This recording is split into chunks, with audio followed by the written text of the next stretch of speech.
என்னமோ இந்த நாடு எதிர்பார்க்கிற மாதிரி இன்னைக்கு வருவார், நாளைக்கு வருவார், நாளை கழிச்சு வருவார். வந்தா என்ன வராது. துறை முதலமைச்சராக தலைவருடைய மகனை பற்றி பேசினால் பதவி போய்விடுமே, அதனால வாய்மொழி மௌனியாக இருக்க. அமெரிக்காவுக்கு சென்று நீங்கள் திரும்பி வந்திருக்கிறீர்கள். என்ன கொண்டு வந்திருக்கிறீர்கள்? முட்டைதான் கொண்டு வந்திருக்கிறார். நீங்க முதலமைச்சர் மகனாவே எப்படி எல்லாரும் பிறக்க முடியும்? உதயநிதிக்கு யோகம் இருக்கு, அவர் பிறந்திருக்காரு. உதயகுமாருக்கு யோகம் கிளைச்சலாளர் மகனாக தான் பிறந்திருக்கிறேன். திமுகவிலே கிளைச்சலாளர் மகனாக பிறந்தவர்கள் இன்றைக்கு துணைத் தலைவர் அந்தஸ்திலே வர முடியுமா?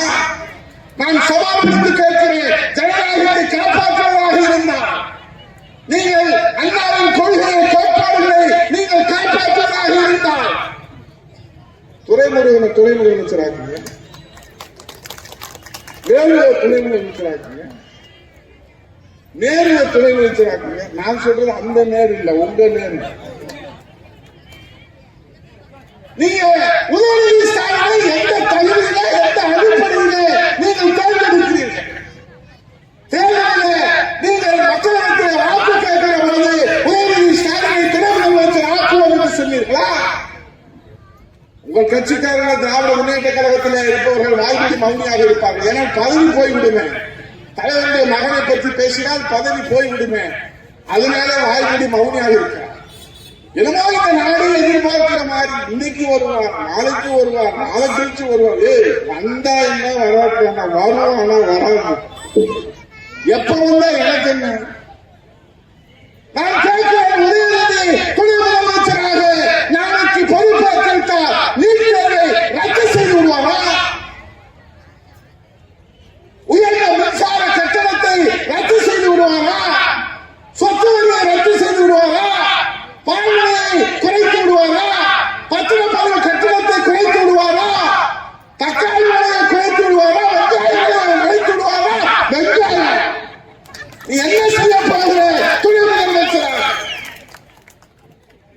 நீங்கள் எதற்காக ஸ்டாலின் அவர்கள் உங்கள் மகனை துணை முதலமைச்சர் ஆக்குவதற்கு என்ன கட்டாயம், என்ன தேவை, என்ன அவசியம் இருக்கிறது? நீங்க சொல்லலாம் உதயகுமார் அவர்களுக்கு மெஜாரிட்டி இருக்கு, அதனால அவங்க வச்சுக்கலாம். நீங்க தேர்தலை சந்திங்க, ஆட்சியை கலைங்க. நான் உதயநிதி ஸ்டாலினை தான் துணை முதலமைச்சராக முன்னிறுத்தவர் என்று சொல்லுங்க.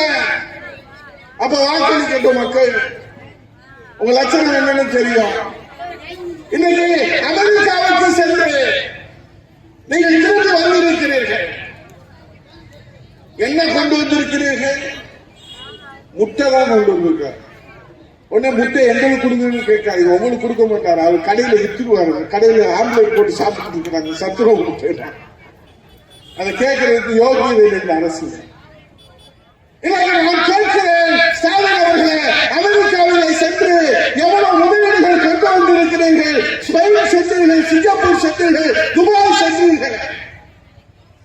ஒரு வெள்ளை அறிக்கை வெளியிடுவதற்கு உங்களுக்கு என்ன கஷ்டம்?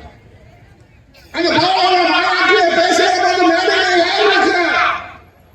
துறைமுறைகள் இருக்கிறார், பரவாயில்லை. வி.ஆர். பாலு இருக்கிறார், பரவாயில்லை. தலைவர்கள் இருக்கிறார்கள், பரவாயில்லை. அதோடு உதயநிதி ஸ்டாலின் இருக்கிறார்கள். கீழ் வரிசையிலே பார்த்தால் மூத்த அமைச்சர்கள் எல்லாம் கீழ் வரிசையிலே உட்கார்ந்து இருக்கிறார்கள். ஆனால் ஸ்டாலின் பேசுகிறார் மாநில சுயமரியாதை, மாநில சுயாட்சி. எங்கே போனது சுயமரியாதை?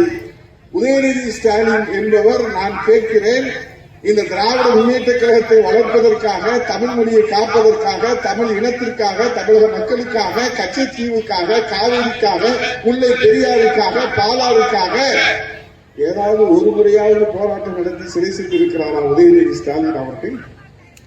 அவரை நீங்கள் மேடையிலே வைத்துக் கொண்டு மூத்த அமைச்சர்கள் இந்த இயக்கத்திற்காக நாடி நரம்பு ரத்தம் வேர்வையாக சிந்திய அந்த மூத்த தொண்டர்களை எல்லாம் திமுக தொண்டர்களை எல்லாம் கீழே உட்கார வைத்துவிட்டு எனக்கு மகனாக பிறந்த ஒரே காரணத்திற்காக உதயநிதி ஸ்டாலின் இங்கே உட்கார்வார் என்று நீங்கள் மறைமுகமாக ஆணையிட்டு சர்வாதிகாரத்தை கொடிபிடிக்கிறீர்களே, அண்ணாவின் கொள்கை எங்கே போனது?